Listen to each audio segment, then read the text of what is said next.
Every old empire of which we have record declined.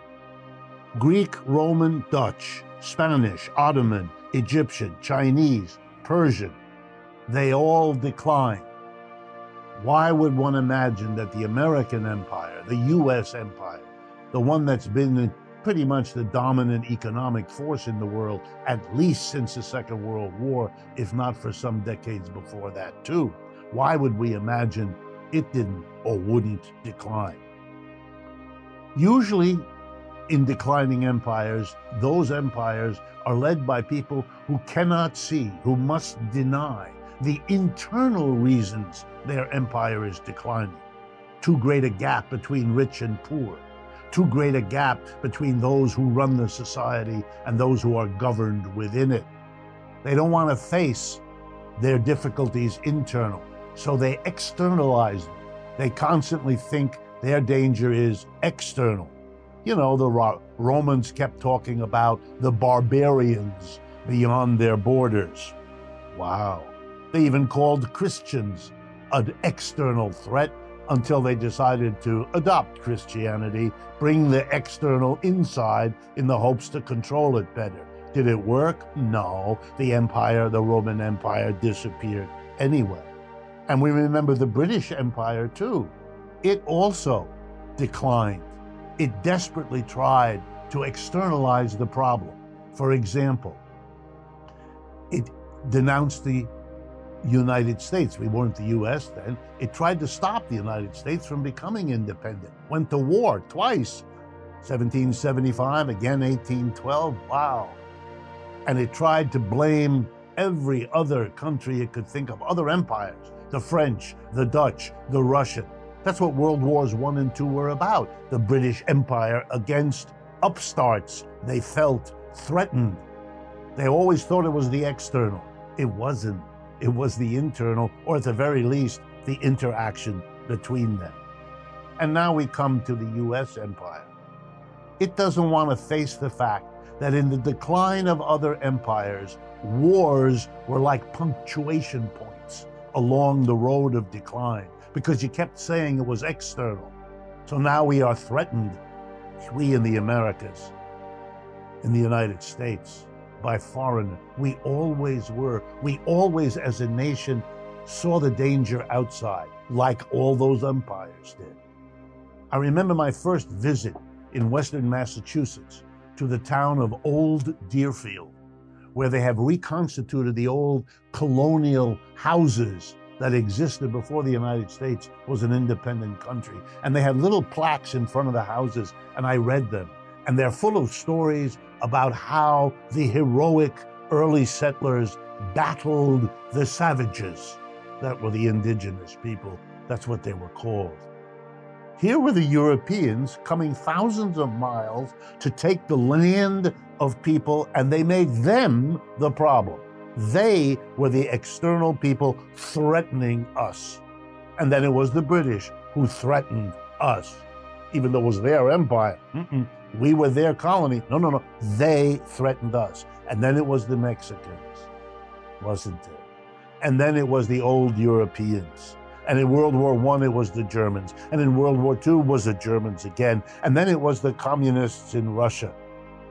And then it was the terrorists. And now it is again Russia, no longer communist, committed to capitalism. But we need a foreign enemy that threatens us. So we have Mr. Putin, and we equate him to Stalin. Keep the idea going. We have Xi Jinping, and we equate him to Mao. Keep it all go. Evil, dangerous, threatening savages. Go way back in our history. We ought to understand the war in Ukraine is part of the punctuation of a system with growing troubles. China is a real economic competitor. We haven't had that for this empire since this empire came into being.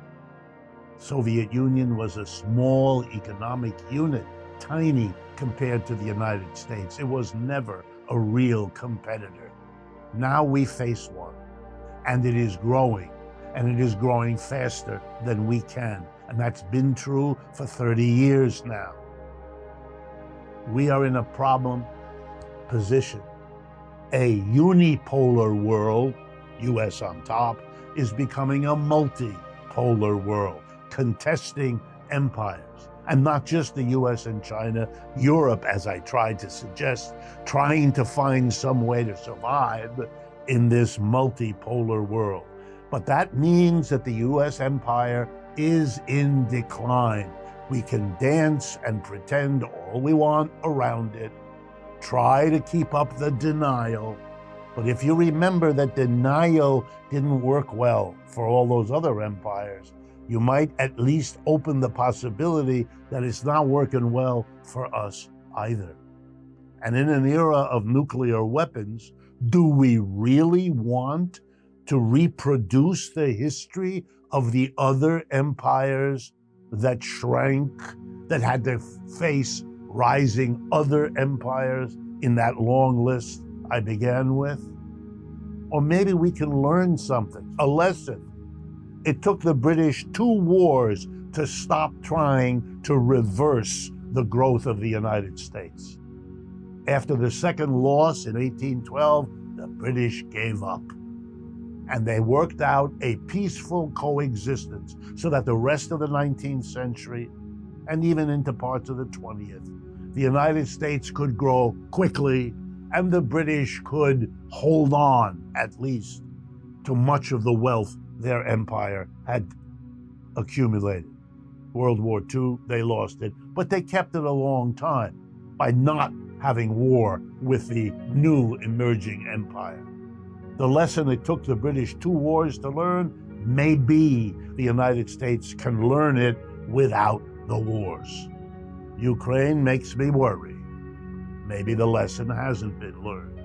Maybe the same denial and self-blindness that afflicted all those other empires is afflicting the one we have now.